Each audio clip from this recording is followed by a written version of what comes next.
নমস্কাৰ, welcome to our channel. आज आमी লৈ আহিছো আমাৰ বান্ধৱী এগৰাকীৰ এক ভয় লগা অভিজ্ঞতা, যিটো তাই নিজে এক্সপিৰিয়েঞ্চ কৰিছে আৰু আমালৈ লিখি পঠিয়াইছে। আৰু নহ'লে আগবাঢ়ো।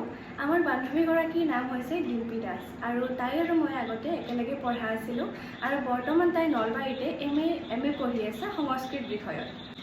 এদিনাখন ৰাতিৰ কথা, ডিম্পী আৰু তাইৰ বান্ধৱী এজনী শুই আছিলে। ৰাতি প্ৰায় 12:30 মান হৈছিল। সিহঁত ওপৰৰ ফ্ল'ৰত থাকে আৰু মালিক খুৰাকত তলৰ ফ্ল'ৰত থাকে। আৰু তেনেতে ডিম্পীহঁতে যেন ভালদৰে টোপনি অহা নাছিল আৰু সিহঁত তিনিজনীয়ে শুনিছিল যেন বাহিৰৰ দৰজাৰ ওচৰতে এটা মাত শুনা পাইছে আৰু মাতটোত যেন মালিক খুৰাকৰ মাত আৰু মালিক খুৰাকে যেন কাহি দিছে, মানে এনেকুৱাকৈ যেন কাহি দিছে আৰু সিহঁতে শুনি পেলাই ভাবিছে যে মালিক খুৰা ওপৰলৈ আহিল নেকি। ডিম্পীয়ে তাইৰ ফ্ৰেণ্ড কেইজনীক সুধিলে যে মালিক খুৰা আহিছে নেকি। তাইৰ লগৰ কেইজনীয়ে ক'লে যে এই ৰাতিনো কিয় আহিব।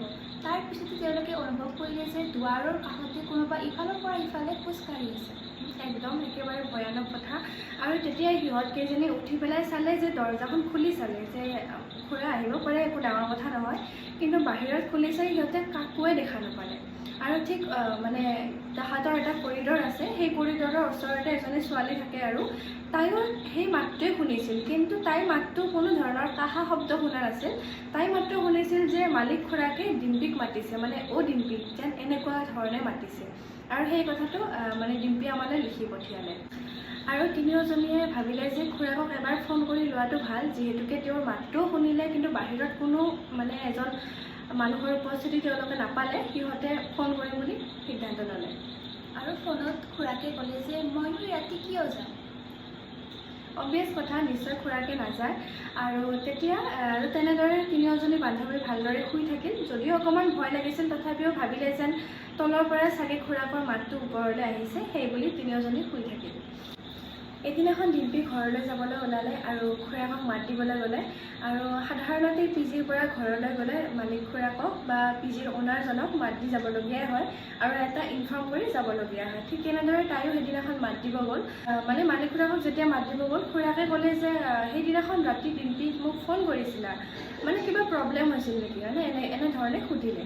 আৰু তেওঁ ক'লে যে সেইদিনাখন মোৰ নাইট ডিউটি আছিল আৰু সেইকাৰণে মই বৰ বেছি এটা গুৰুত্ব দিব নোৱাৰিলোঁ। তেনেতে ডিম্পীয়ে ভাবিলে যে খুৰা যদি নাইট ডিউটিত আছিল তেনেহ'লে তেওঁ ঘৰত নাছিল। আৰু সেই কথাটো মানে ভাবিয়েই সিহঁতৰ বৰ এটা ভয় লাগি গ'ল। আৰু খুৰাকে সুধিলে যে কিবা মানে প্ৰব্লেম হৈছিল নেকি। সিহঁততো সেইদিনাখন মইতো ঘৰত নাছিলোঁ, আমাৰ ঘৰৰ কোনো এজনে ঘৰত নাছিল। আৰু তেনেতে মানে সিহঁত ভয়তে কঁপিবলৈ ধৰিলে, তেনেহ'লে মাতটো কাৰ আছিল। সেইটো আজিও এটা ৰহস্য হৈয়ে আছে। আৰু এক ভয় লগা ৰাতি সিহঁতে তেনেদৰে পাৰ কৰিলে। মানে যিবিলাকে এক্সপিৰিয়েঞ্চ কৰে তেওঁলোকে জানে কেনে এটা ভয় লগা এক্সপিৰিয়েঞ্চ হয়। তেনেহ'লে আজিলৈ এয়াই আছিল। ভাল লাগিলে ভিডিঅ'টো লাইক কৰিব, কমেণ্ট কৰিব, ছাবস্ক্ৰাইব কৰিব। নহ'লে আজিলৈ বাই বাই।